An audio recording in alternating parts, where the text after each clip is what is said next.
Hi guys, it's Susan. Today's video is going to be on how I added these practice lines to my coloring book using labelife. So the size of these papers that's I use for my coloring book with the Pokemon cards, they're going to be 2¼ by 3¼ I use the thermal receipt rolls.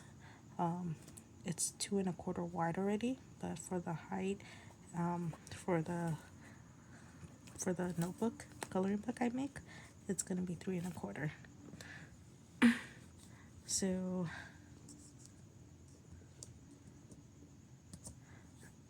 I just go onto my PDF, highlight it, Control C to copy it, go back to labelife, Control V to paste it, and then I found the size I like is 2.1. 2.1, and then it's locked. Oops. And then it's locked, so when I change my width, the height gets changed as well. And then okay, so that's the width that I like. I don't know why I don't like it the whole 2.25. It's just every time I printed it, it didn't work out how I liked it. That's why I don't found 2.1 to work for me. And then I would center it, and then so I can't put bottom because that would just be this. So I need it to be at a certain height where I would have enough room on the top to be able to hole punch. I used to do my book on the side, but it made me make my picture really small, skinny. That way I would have room to hole punch here. And I noticed I had a lot of white space on top, so I decided to do my hole punch this way instead of this way, and then the book would open that way. That way I have the whole picture instead of a cut-off picture. Let me see if I can find my cut-off picture.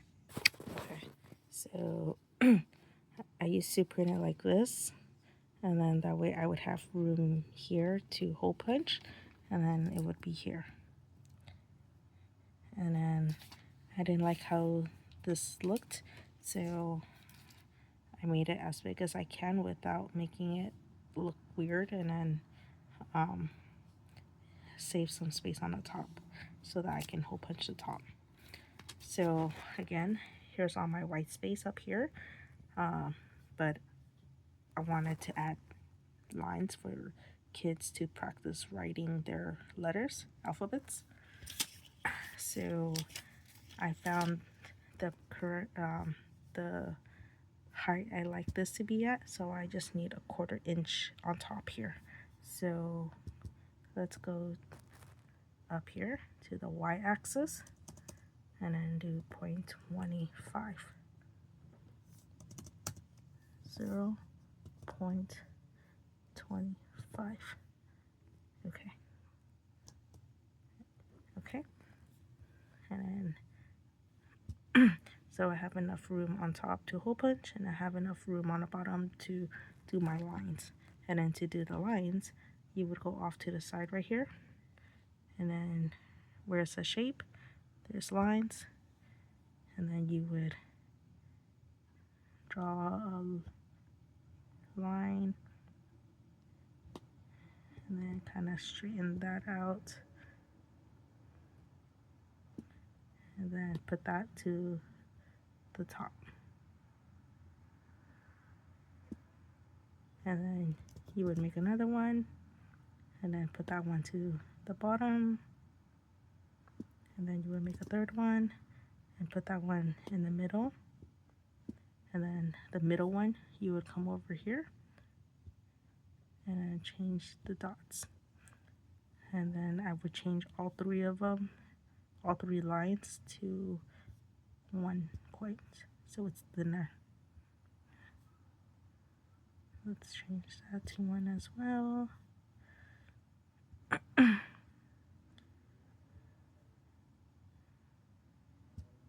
And then change that one to 1 as well.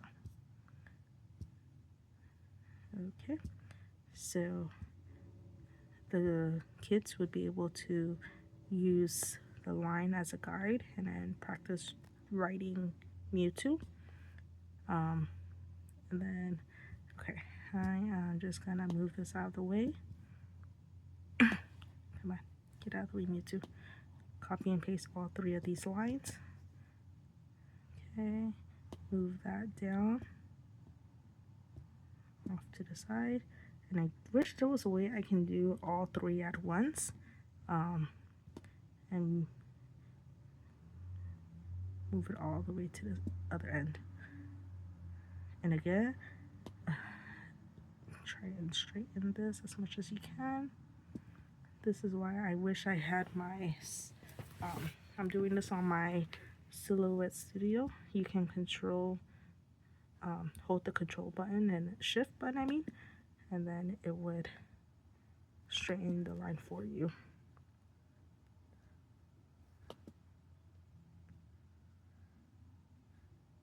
Come on. I don't know why my laptop's not working right now, but okay. So, where is my, okay. So this is how it looks at the end. You would have the an empty line for the kids to practice on their own writing Mewtwo. On the top, well, on the top they had the guideline to write Mewtwo, and then on the bottom they would write it themselves, and then it's a coloring page as well for them to color. So here, and then so I do it like this so that you can technically just delete the Mewtwo. Go to your next Pokemon. Let's go to Mew. Control C. Go back to this. Control V. And then again, it is going to be 2.1. 2.1 for the width. And then have it in the center. And then we don't care about the x-axis. The y-axis is going to be 0.25. Oh, okay, so good. This shows another thing. So you want to right click this, send to the back so that the line will show up, because the line is behind this image. If I were to move this image, it's white behind it. So in order for this to appear, we want the lines to be in the front, so it goes in front of this image. Okay, oops. Okay, so have that back in the center. There we go. Nice again. So that's how I keep changing different Pokemon pictures, and then the line is exactly where I need it to be. And then, yeah, all the pictures again, it's going to be 2 1/4 by 3 1/4. So everything stays the same. You just keep changing the pictures. And then I print it out and then attach it with a comb binding. And then, yeah, I have my own coloring book.